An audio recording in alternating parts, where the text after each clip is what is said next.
திருச்சுழி ஒன்றியம் ஆலடிப்பட்டி அப்படிங்கிற ஒரு கிராமம். அங்கே ஒரு சர்ச் இருக்குது. தினமும் இங்கே கட்டியிருக்கக்கூடிய அந்த கூம்பு வடிவ ஒளிபெருக்கில் சத்தமாக அதில் வச்சு பேசிகிட்டு இருக்கிறது. இந்த அவங்க சர்ச் வழிமுறைகள், வழிபாட்டு முறைகள் ஃபுல்லாக சத்தமாக வச்சு கேட்டுட்டுங்க. அந்த பகுதியில் இருக்கக்கூடிய கிராமத்து மக்களுக்கெல்லாம் பெரிய தொந்தரவாக இருந்திருக்கு. 2-3 முறை போய் நேரடியாக கம்ப்ளைண்ட் பண்ணியிருக்காங்க. அப்புறம் காவல்துறையிட்ட கம்ப்ளைண்ட் பண்ணி பார்த்துருக்காங்க. காவல்துறை எந்த நடவடிக்கையும் எடுக்கலை. சரி, அவங்க வேறு யாருக்கு போகலாம் அப்படின்னு பார்ப்பா இந்து முன்னணிட்டு சொல்லியிருக்காங்க. இந்து முன்னணி உடனே என்ன சொல்லியிருக்காங்க, அவங்க காவல்துறையெல்லாம் சொல்லி அவங்க கேட்கல, பேசாமல் நீங்கள் கோர்ட்டுக்கே போயிடுங்க அப்படின்னா நீதிமன்றத்தில் வழக்கு தொடுத்து இப்பொழுது நீதிமன்றம் என்ன சொல்லியிருக்குன்னா, அந்த கூம்பு வடிவ ஒளிபெருக்கியை அகற்ற வேண்டும் அப்படின்னு சொல்லியிருக்காங்க.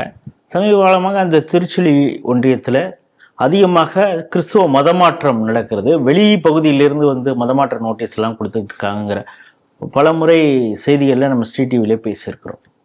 இந்த செய்தி எப்படி பார்க்குறேன்? திருச்சுழி என்பது பகவான் ரமண மகரிஷி பிறந்த ஊர். அந்த ஒன்றியத்துல இப்படிப்பட்ட ஒரு வெற்றி செய்தி சொல்லியிருக்கீங்க. நம்மளா கேள்விப்பட்டிருப்போம், ரமண மகரிஷியை வெளிநாடுகளுக்கு, வெளி உலகத்துக்கு காட்டியவர் யாருன்னா ஒரு பாதிரியார், பால் பிரண்டன், ஜெர்மனி சேர்ந்த ஒருத்தர். அவர் பல கேள்விகளை கேட்கிறார். பைபிள்ல விட இல்லை, உலகம் முழுக்க பல்வேறு மத தலைவர்கள்ட்ட போய் கேட்கிறார். இதுக்கெல்லாம் பதில் எல்லாம் இங்க கிடைக்காதுப்பான்னு இந்தியாவுக்கு போன்னு அனுப்புறாங்க. அப்போ ரமண மகரிஷி கிட்ட கிட்டத்தட்ட பல ஆண்டுகள் தேடுறார், கேள்வி பதில் கிடைக்கல. அவர் கேட்ட அத்தனை கேள்விகளுக்கும் ரமண மகரிஷிடம் அவருக்கு பதில் கிடைச்சது. அப்ப அங்க வந்தவர் அதுக்கப்புறம் வெளியில போல அவருடைய சீடர் ஆகிறார். அதை புக்கா எழுதியிருக்கார். தன்னுடைய தேடல்களை முழுக்க my search in secret India என்று ஒரு புத்தகமாக எழுதி முழுக்க விவரிச்சிருக்கார். அப்படிப்பட்ட ஞான தேடலுக்கு வழி கொடுத்த ரமண மகரிஷி பிறந்த ஊர்ல ஒரு நல்ல செய்தி சொல்லியிருக்கீங்க. அது ஒரு கிறிஸ்துவ பாதிரியார் தான் இந்த மாதிரி மதம் மாறல, மனம் மாறி ஞான வழிக்கு உலகத்துக்கு அந்த ஞான மார்க்கத்தை சொன்னார். அதே ஊர்ல இன்றைக்கு அடாவடி செய்த கிறிஸ்துவ கும்பலுக்கு ஒரு நீதிமன்றத்தின் மூலமாக ஒரு நீதி கிடைத்திருக்கிறது. நல்ல செய்தி சொல்லியிருக்கீங்க. இங்க பாருங்க, நீங்க என்ன பார்க்கணும்னா, நம்ம என்ன பொதுவா நினைக்கிறோம்னா, அந்த கூம்பு ஒளிபெருக்கி ஒரு ஒளிபெருக்கி ஒரு மத வழிபாட்டுக்கான ஒரு அடையாளம். ப்ரே பண்றாங்க, எல்லாம் கேட்கணும் அப்படிதான் நம்ம நினைச்சிட்டு இருக்கோம். பெரும்பாலான ஹிந்துக்கள் அப்படி நினைக்கிறாங்க. அதான் தப்பு, நம்முடைய தப்பு அதுதான். நீங்க பார்த்தீங்கன்னா பல உதாரணம் சொல்ல முடியும். இது சர்ச்சிலையும் சொல்ல முடியும், மசூதியிலையும் சொல்ல முடியும். மண்டைக்காடு கலவரம் நடந்ததே இந்த ஒளிபெருக்கு மூலமாக அழைப்பு விடப்பட்டுதான் அந்த கலவரம் நடந்தது. போய் கமிஷன் ரிப்போர்ட் எடுத்து படிச்சு பாருங்க, தெரியும். இப்ப காஷ்மீர் ஃபைல்ஸ் நம்ம படம் சமீபத்தில் பார்த்திருக்கோம். இதே போல இந்த கள்ளக்குறிச்சியில அந்த ஒரு பள்ளிக்கூடத்தை எரிச்சாங்க இல்லையா, அதற்கான அழைப்பு இது சர்ச்சில் ஞாயிற்றுக்கிழமைக்கு பிறகுதான் அந்த கலவரம் நடந்திருக்கு. இப்படி பல உதாரணம் சொல்ல முடியும்.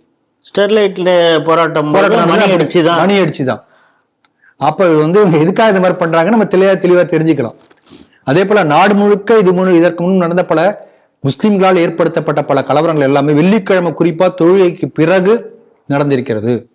நீங்க அந்த காஷ்மீர் ஃபைல்ஸ்ல படத்தை நீங்க பார்த்திருப்பீங்க. 3 இது சொல்லுவான் உருதுல. நமக்கு அந்த வார்த்தை மறந்து போச்சு, அர்த்தம் மட்டும் நம்ம மனசுல இருக்கு. என்னன்னா முதல் வார்த்தை என்னன்னா மதம் மாறு. ஃபர்ஸ்ட் வார்த்தை மதம் மாறலையா ஓடிப்போ, ஓடிப்போ முடியலையா செத்துப்போ. இதாவது 3 வார்த்தை வரும். அது அடிக்கடி அதை காட்டும் அந்த படத்துல, அந்த உருது வார்த்தை வரும். அப்படி ஒவ்வொரு ஆண்களை பார்த்து சொல்றான். பெண்கள் எக்ஸப்ஷன், பெண்களை விட்டு போயிடுங்கன்றோம். அவன் அதை யூஸ் பண்ணிக்குவான். ஆக மசூதியில கொடுக்கப்பட்ட அந்த அறைகூவல் கூம்போடி ஒளிபெருக்கல என்ன சொல்லப்பட்டது? என்ன சொல்லப்பட்டது? காஷ்மீர்ல இருந்து கிட்டத்தட்ட அங்குள்ள இந்துக்கள் அத்தனை பேரும் துடை தெரியப்பட்டதற்கு காரணமாக இந்த ஒளிபெருக்கி கூம்பு ஒளிபெரு அந்த கருவிதான் பயன்படுத்துறது. இது வரலாற்று எக்ஸாம்பிள். இது அதனால நம்ம இதை தெளிவா புரிஞ்சுக்கணும். இதே பாருங்க, இதுல நீங்க இன்னும் இந்த ஒளிபெருக்கில இப்ப சர்ச்சில் எப்படின்னு தெரியல, இந்த மசூதியில கூட அந்த பாங்கு, அதுக்கு என்ன சொல்றாங்க, பாங்கு தானே சொல்லுவாங்க இல்லையா, கத்துவாங்க. நீங்க கவனிச்சு பாருங்க, இப்ப நீங்க கத்தக்கூடிய டைமும் இன்னொரு 6 மாசம் கழிச்சு கத்தக்கூடிய டைமும் மாறி இருக்கும். அவங்களுடைய கேலண்டர் எப்படி ஒரே மாதிரி இருக்காது. இப்ப ஒரு நோயாளி இருக்காரு, அந்த மசூதிக்கு பக்கத்துல ஒரு வீடு இருக்குன்னா அவருக்கு இப்ப நீங்க ஒரு தினசரி ஒரே நேரத்துல ஒரு அலாம் வருதுன்னு வச்சுக்கலாமே. அப்ப நம்ம மைண்ட் அந்த மாதிரி டியூன் ஆகும். நல்லதோ கெட்டதோ எப்படியான இருக்கட்டும், அந்த ஒரு குறிப்பிட்ட டைம்ல மசூதியில ஒளி வருதுன்னு வச்சுக்கோங்களேன், அவர் ஏஞ்சிட்டாருன்னு வச்சுக்கோங்களேன், அது ஒரே மாதிரி இருக்கும். ஆனா மாறிட்டே இருந்தா அப்ப அது ஒரு பெரிய குழப்பத்தில் ஏற்படுத்தும். அப்போ நீங்க வந்து குறிப்பிட்ட நேரத்துக்கு மசூதிக்கு வரணும். அந்த காலத்துல வேற வழி இல்லாம ஒரு 100 வருஷத்துக்கு முன்னாடியோ 50 வருஷத்துக்கு முன்னாடியோ 30 வருஷத்துக்கு முன்னாடியோ அந்த மாதிரி இப்ப டிஜிட்டல் யுகம், எல்லாத்துக்கும் ஆப் வந்தாச்சு. ஆப் மூலமா பண்ணுங்க. எல்லாருக்கும் மொபைல்லயே எல்லாரும் அலாரம் இருக்கு, அலாரம் வச்சுக்கோங்க. இல்ல வாட்ஸ்அப்ல எழுப்பி விடுங்க, எத்தனையோ பண்ண முடியுமே. அப்ப இது என்ன சொல்றாங்கன்னா, இஸ்லாத்துல வந்து கொடுக்கப்பட்ட அந்த கடமைகள்ல அந்த ஹஜ்ஜுக்கு போறது இதெல்லாம் கடமைகளா சொல்லியிருக்காங்க. அதெல்லாம் பண்ணாத நீ சொர்க்கத்துக்கு போக முடியாது. வந்து 5 வேளை நீ தொழணும். அதெல்லாம் பண்ணா உனக்கு சொர்க்கத்துல இடம் கிடைக்கும். உனக்கு சொர்க்கத்துல இடம் கிடைக்கிறதுக்காக நான் வந்து நரக வேதனை அனுபவிக்கணுமா? கரெக்டுங்களா? இப்படிதான் ஒருத்தர் கேஸ் போட்டு இந்த மாதிரி சுப்ரீம் கோர்ட் வரைக்கும் போச்சு அந்த கேஸ். அந்த கேஸ் நடந்தது 20 வருஷத்துக்கு முன்னாடி. அந்த 20 வருஷத்துக்கு முன்னாடி சுப்ரீம் கோர்ட்ல என்ன சொன்னாங்க, 10 டெசிபலுக்கு மேல நீங்க வந்து ஒலிபெருக்கில வந்து கூம்பொடி ஒலிபெருக்கி வைக்கக்கூடாது. சின்ன ஒலிபெருக்கி தான் அந்த ஒலி குழாய் தான் வைக்கணும். அதை 10 டெசிபலுக்கு மேல வரக்கூடாது. அப்படி இருந்தா தடை பண்ணணும். அந்த ஊர்ல உள்ள அந்த ரெவென்யூ அத்தாரிட்டிஸ்க்கான கவனம் எடுத்து தடை பண்ணணும், அதை பறிமுதல் பண்ணணும். இப்படி வந்து 20 வருஷத்துக்கு முன்னாடி தீர்ப்பு வந்தது.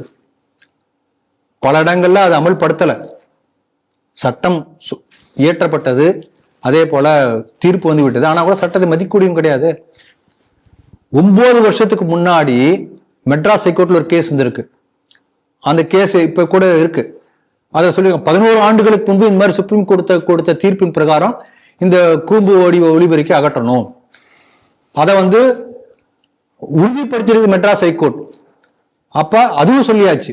ஆனாலும் கூட இன்னைக்கு நீங்க பாத்தீங்கன்னா இந்த 10 டெசிபலுக்கு மேல கத்தக்கூடிய எல்லா கூம்பு ஒலிபெருக்கிலும் எல்லா மசூதியிலும் இருந்து கொண்டுதான் இருக்கிறது. சட்டம் இங்க கடமை செய்து பாருங்க.